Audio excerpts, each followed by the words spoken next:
এখন আপনাদের প্রশ্ন হচ্ছে, কেন সেই 3 জন জিন আপনাদের ক্ষতি করবে? কারণ এখানেও আপনাদের কিছু ভুল হয়েছে। হুজুর আমার বাবাকে উদ্দেশ্য করে বলেন, আপনি কিছুদিন আগে কোনো আপত্তিকর স্থানে পা দিয়েছিলেন, যেমন কোনো বৃত্ত বা পেন্টাগন। আপনি একটু ভালোভাবে চিন্তা করে দেখুন। হুজুরের এই প্রশ্নে বাবা বলতে শুরু করেন, হ্যাঁ, কিছুদিন আগে আমি রাতে আমাদের বাসার সামনের বাঁশবাগানের ভেতর দিয়ে বাসায় আসার সময় হঠাৎ আমার ফোনের চার্জ শেষ হয়ে যায়। আমার ফোন বন্ধ হয়ে যায়, যার ফলে ফোনের ফ্ল্যাশ লাইটটি বন্ধ হয়ে যাওয়ায় কি আর করব, অন্ধকারের মধ্যে দিয়ে 1 পা 2 পা করে এগোতে শুরু করি।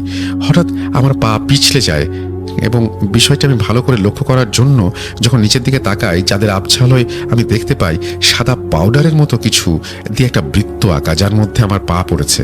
সেই বৃত্তের মধ্যে একটি পাখি মরে পড়ে আছে, সেই পাখির ওপর আমার পা পড়েছে। এটি দেখে আমি তাড়াতাড়ি বাসায় চলে আসি। পরদিন সকালে আমি সেখানে গিয়েছিলাম, কিন্তু কিছু খুঁজে পাইনি। বাবার সব কথা শুনে হুজুর আবার বলতে শুরু করেন, হ্যাঁ, এখানে আপনার একটা ভুল হয়েছে। যে রাতে সেই বৃত্তটি আপনি দেখেছিলেন সেটা কোনো স্বাভাবিক বৃত্ত ছিল না, সেটি কালো জাদুর বৃত্ত ছিল। সেই বৃত্তের মধ্যে আপনার পা পড়ে যাবার কারণে যার ওপর সেই জিনটি মাধ্যমে কালো জাদু করা হয়েছিল, সেই জাদুটি নষ্ট হয়ে যায়। এজন্য সেই 3 জন জিন আপনার ওপর ক্ষিপ্ত হয়ে যায়। এখানে আরেকটি ভুল হয়েছে, সেই ভুলটি করেছো তুমি। হুজুর আমাকে উদ্দেশ্য করে বলেন, তুমি কিছুদিন আগে কোনো কালো বিড়ালকে বিরক্ত করেছিলে। হুজুরের এই প্রশ্ন শুনে আমি আবার অবাক হয়ে যাই। এই বিষয়টি তো আমি কাউকে বলিনি।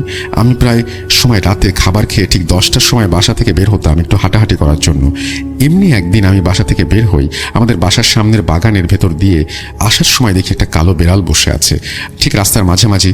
আমি বিষয়টি স্বাভাবিকভাবেই নিয়েছিলাম। বিড়ালটিকে পাশ কাটিয়ে চলে যাবার সময় কিছুক্ষণ পরে আমি বাসায় ফিরে এসে দেখি সেই বিড়ালটি নেই। আমি স্বাভাবিকভাবে বাসায় চলে আসি। পরদিন ঠিক 10টার দিকে আমি আবার বাসা থেকে বের হই।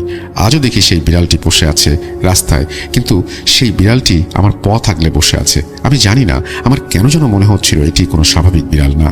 এই জন্য আমি আমার ফোনটি বের করে বিড়ালটিকে 1 মিনিটের একটা ভিডিও করি।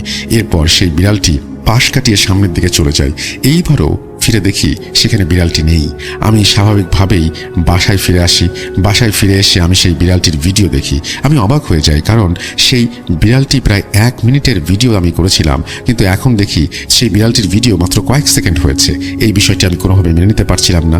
আমার স্পষ্ট মনে আছে সেই বিড়ালটি 1 মিনিটের ভিডিও আমি করেছিলাম। যাই হোক, পরের দিন 10টার দিকে বাসা থেকে বের হই। আজকেও দেখি বিড়ালটি সেখানে বসে আছে। আমি 1 পা 2 পা করে বিড়ালটি দিকে এগিয়ে আসতে থাকি। হঠাৎ সেই বিড়ালটি আমার দিকে ঘুরে তাকায় এবং এক অদ্ভুত গড়গড় শব্দ করে আমার দিকে তেড়ে আসতে শুরু করে। আমি অন্যান্য দিনের মতো সেই বিড়ালটির চোখ স্বাভাবিক বিড়ালদের মতোই দেখেছিলাম, কিন্তু আজকে সেই বিড়ালটির চোখ স্বাভাবিক ছিল না। চোখ দুটি ছিল সম্পূর্ণ লাল রঙের। এসব দেখে আমি সাথে সাথে দৌড়ে বাসায় চলে আসি। এই ঘটনার কিছুদিন পর থেকে আমাদের বাসায় এসব অস্বাভাবিক ঘটনা ঘটতে শুরু করে। হুজুর আমার এসব কথা শুনে বলতে শুরু করেন, তুমি কেন সেই বিড়ালটির ভিডিও করতে গিয়েছিলে? তুমি এই ভুল কেন করলে? এই বিড়ালটি কোনো স্বাভাবিক বিড়াল ছিল না, সেটি সেই 3 জন জিনদের মধ্যে একজন।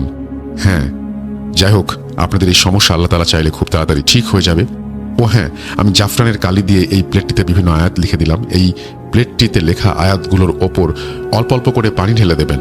দেখবেন লেখাগুলো পানির সাথে মিশে গিয়েছে। সেই পানি এবং যে ডাবটি পরে দিয়েছি, সেই ডাবের পানি আপনাদের রোগীর বাসায় নিয়ে খালি পেটে খাইয়ে দেবেন। এতে করে সেই জিনগুলো ওনাকে আর আসর করতে পারবে না এবং আপনাদের রোগী ধীরে ধীরে স্বাভাবিক হতে শুরু করবে। আর হ্যাঁ, রোগী যেন কোনোভাবেই বাসার উঠোনে না যায়। ওই জিনরা আপনাদের ঘরে প্রবেশ করতে পারবে না। এর জন্য ওরা আপনাদের রোগীকে বিভিন্নভাবে বাসার বাইরে নিয়ে আসার জন্য মায়াজাল সৃষ্টি করবে। বাসার উঠোনে গেলে রোগীকে আর সুস্থ করা যাবে না। এই বলে হুজুর তার কথা শেষ করেন। এরপর আমি আর বাবা বাসায় চলে আসি। হুজুরের কথা মতো মাকে পানি খাইয়ে দেই।